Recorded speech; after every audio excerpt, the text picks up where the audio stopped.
Hi, Realtor University students. This is the second part in the Student Realtor University Library orientation.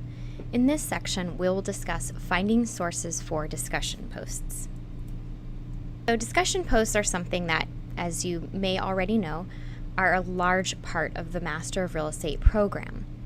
Professor Sam Martin of the appraisal course shares some really great suggestions for discussion question best practices. Oftentimes in courses, you might find that a few people have already replied to a discussion post, and it seems like all the good answers have been used, and you may not know what to do. The first thing that Sam offers is to make sure you don't copy their answers. Next, he suggests writing the best, most complete answer that you can, and tailor that answer to your life circumstances. Do your best to use appropriate material from the course readings and other reputable sources. And focus on creating replies and posts that move the class forward towards more knowledge and critical thinking. Another option is to find peer-reviewed articles to post in your discussions. This is something I often did when in the program. And of course, as you learned in our part 1 of the Realtor University student orientation, start at the Realtor U Library website. So I'll give an example of something that I often did in the program. I would go to the articles page on the Realtor University Library website, click on Simple Search, log in, and then I would find articles on a topic. So let's say I'm in the appraisal course, and this week we are talking about golf course valuation. Since I know this is appraisal, I'm going to specifically look in the appraisal journal because I don't want to get a whole bunch of random articles that may not necessarily be related to real estate appraisal. So I'm going to click Publications. I'm going to search for the appraisal journal, type appraisal, click search. The appraisal journal appears, click the title. And now I'm going to use this search box to search just within the appraisal journal on the concept of golf courses. This site can make really simple search. I'm going to type golf course and use the asterisk. This way I'll get results that include the word course, as in singular, and courses, as in plural. Go ahead and click search, see what we get. All right, so I get 70 results. That's pretty cool. And I know they're all related to appraisal because I'm searching within the appraisal journal. That also is pretty cool. Saves me some time. I did not show in the first video, but you can always limit your search results. Of course, you can limit them by clicking peer-reviewed. In this case, we know the appraisal journal is peer-reviewed. You can also limit by the date range. So maybe I only want articles from, how about 2010 to present? So I'm going to use the little slider bar and update. That narrows it down to 10 results that have been published in the past few years. You have additional search features too. You'll sometimes see that you can limit by country, so maybe if you're getting a lot of international articles and you realize you really want to focus on the United States, you could limit to just articles that talk about the United States. So there are different options you'll see in this search bar at the right. You can think of it kind of the same way you do when you search eBay or Amazon, and it's called faceted searching, and you can limit to particular types of articles. So let's take a look at this.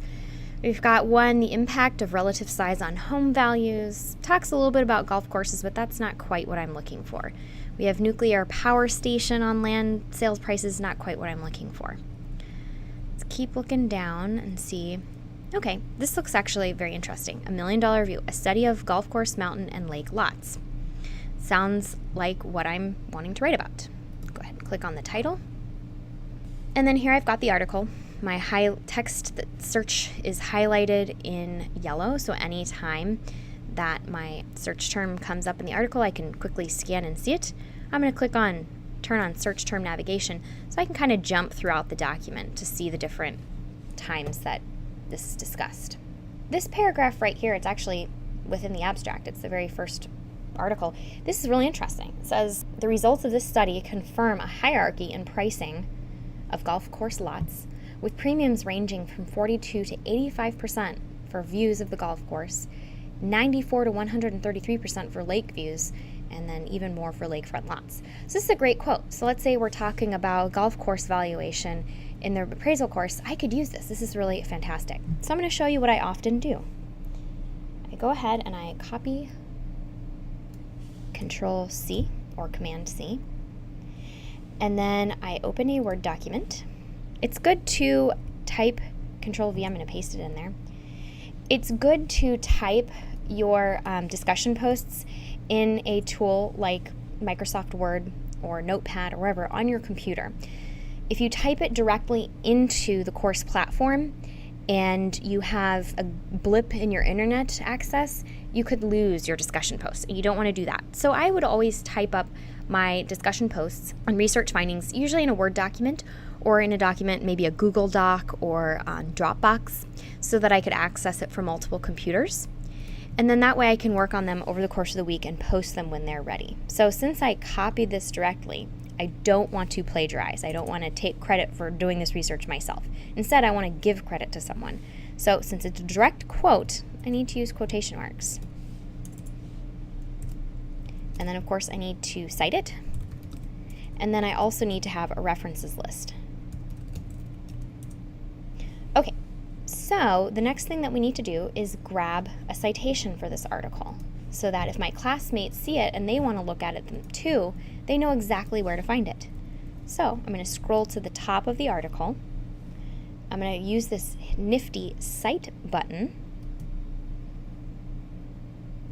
And then I'm going to, you'll notice it pulls it up in APA 6. It generated a citation in APA 6 format for me. I don't have to do any work. All I have to do is select it, Command or Control C,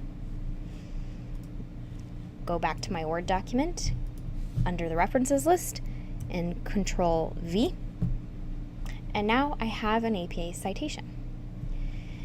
Then this is the references list or the bibliography, so that goes at the end of my post, but within my post I have to cite this quote since it's a direct quote.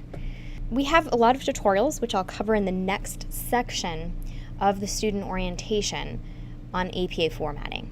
So if you need to learn how to more nitty-gritty of how to do this, stay tuned for the next section. I'm going to go ahead and just show you how I usually do it. So Wyman is one of the author's last names, and there's one other author, Sperry, so I use an ampersand. And then I go the year published, 2010. And then we got this from the first page of the article. So then I do the page number, which is page 159. As you can see right here, 159. And then I do a period. Now, I can't just paste this quote in and make that a discussion. I'm not adding to anything. So instead, what I would want to do is maybe respond to one of my classmates' posts. So you would type in some text that explains what this is and why it's important and how it relates to the discussion, how it moves the discussion forward. So I'm going to go ahead and type some things and then show you what I've done. Okay, so now I added in a little context to couch my quote in. So for example, let's say I'm responding to one of my classmates, Clarissa, who wrote about golf courses and provided perhaps some anecdotal evidence about how golf courses and lakefront lots command higher price premiums. I could use this quote and say, "Those are great insights into golf courses, Clarissa. I found a nice scholarly article in the appraisal journal that supports your assertions." I include the quote with the proper APA citation format, and then I provide even a little more context. It sounds like in golf course communities, lakefront lots typically command the highest premiums. And I have research, empirical evidence-based research that proves my assertion. Below I include references and an APA 6th edition format to the article so that if my classmates want to look up this article, they have all of the details that they need. And then I can paste that into the discussion post. So this is an example of a time when you don't know what to post on a topic. Come to ProQuest. Run a search. Do a basic search or search within a type of publication and find some research. And then think of how that research contributes to the discussion. You know, a lot of times when I didn't know about a topic because perhaps I didn't have personal experience, I could cite an article and say, you know, I don't know much about this, but Wyman and Sperry do, and this is what their research found. Isn't that interesting? And that can be a great way to supplement discussions and make sure that you get all of those discussion points for a course. That concludes this second section of the Realtor University Library Orientation. If you have any questions, you can contact us. And stay tuned for part 3 of the library orientation, where I will share more details on APA formatting.